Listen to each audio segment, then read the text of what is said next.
এক গ্রামে থাকতো লাবণী। মাটির বাড়ি, খোলা উঠান, কিন্তু লাবণীর চোখে ছিল স্বপ্ন। এই ছিল লাবণীর দুনিয়া। বাবা ছিলেন দিনমজুর, মা অন্যের বাড়িতে কাজ করতেন। অভাবের মাঝেই লাবণী বড় হয়েছে,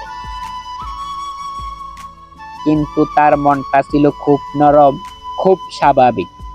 আরেক গ্রামে থাকতো রফিক। সে ছিল পরিশ্রমী, সৎ আর সাহসী। নিজে কিছু হওয়ার ইচ্ছেটাই ছিল তার সবচেয়ে বড় সম্পদ। একদিন হাটে লাবণীর সাথে দেখা, সে দেখা থেকেই শুরু হয় কথা, আর কথার ভিতরেই জন্ম নেয় ভালোবাসা।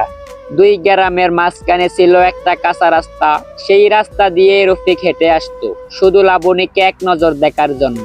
তারা কথা বলতো খুব কম, কিন্তু চোখের ভাষায় অনেক কিছু বুঝে নিত।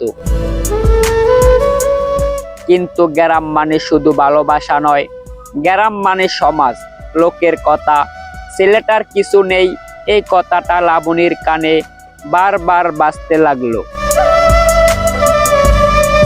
একদিন লাবণীর বাড়িতে প্রস্তাব এলো এক বড় লোকের ছেলে। টাকা পয়সা, বাড়ি গাড়ি কম নেই। লাবণীর মা বললেন, মারে, ভালোবাসা দিয়ে পেট ভরে না, ভালোবাসা দিয়ে কি করবি?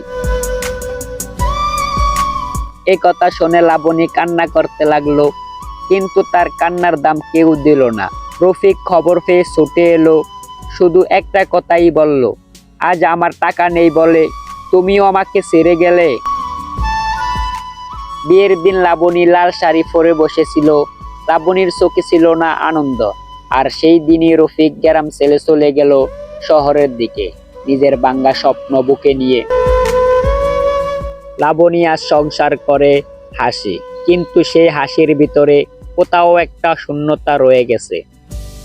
কখনো কাঁচা রাস্তা দিয়ে হাঁটলে রফিকের মনে হয় এই রাস্তাটাই তার ভালোবাসার কবর। আর লাবণীর মনে হয় সব ভালোবাসা পূর্ণতা পায় না, কিছু ভালোবাসা শুধু অপূর্ণতাই থেকে যায়। লাবণীর বিয়ের পর 6টা মাস কেটে গেল। নতুন গ্রাম, নতুন মানুষ, নতুন সংসার, সবই ছিল ঠিকঠাক, শুধু লাবণী ঠিক ছিল না। সে কাজ করত, কথা বলতো, হাসতো, কিন্তু মনটা যেন কোথাও আটকে ছিল। রফিক শহরে গিয়ে প্রথম খুব কষ্টে দিন কাটিয়েছে। দিন মজুরি, কখনো রিক্সা, কখনো কারখানায় কাজ করত। রাতে ছোট ঘরে শুয়ে থাকলে তার মনে হতো, লাবণী যদি আজ পাশে থাকতো তাহলে এত কষ্ট তার কাছে কষ্ট মনে হতো না। একদিন হঠাৎ খবর এলো লাবণী খুব অসুস্থ। রফিক খবরটা শুনে আর থাকতে পারলো না।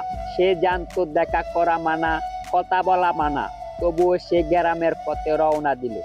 লাবণী তখন উঠানে বসেছিল, চোখের নিচে লাবণীর কালো দাগ, মুখে ক্লান্তি।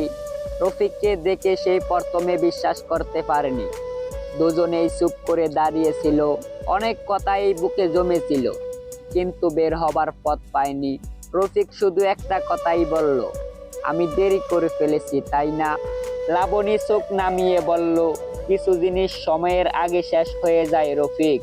তাদের কথা কেউ শুনতে পায়নি, তবু সেই দেখা যেন দুই জীবনের সবচেয়ে ভারী মুহূর্ত হয়ে রইল। রফিক বুঝে গেল আজ আর কোনো দাবি করার অধিকার তার নেই। ফেরার পথে কাঁচা রাস্তায় দাঁড়িয়ে রফিক অনেকক্ষণ কান্না করলো। প্রথমবার সে বুঝলো ভালোবাসা থাকলেই সব পাওয়া যায় না। কয়েক বছর পর রফিক শহরে নিজের একটা ছোট ব্যবসা দাঁড় করিয়েছে। লাবণী তখন এক সন্তানের মা। একদিন বাজারে দূর থেকে চোখে চোখ পড়লো, কেউ এগিয়ে এলো না, শুধু দুজনেই মনে মনে বলল, ভালো থেকো। আর সেই না বলা কথাটাই ছিল তাদের শেষ ভালোবাসা। বন্ধুরা, আজকের ভিডিও এই পর্যন্তই। ভালো থাকবেন, সুস্থ থাকবেন। আর এই চ্যানেলে নতুন হয়ে থাকলে অবশ্যই একটা সাবস্ক্রাইব করে যাবেন। ধন্যবাদ পুরো ভিডিওটা দেখার জন্য।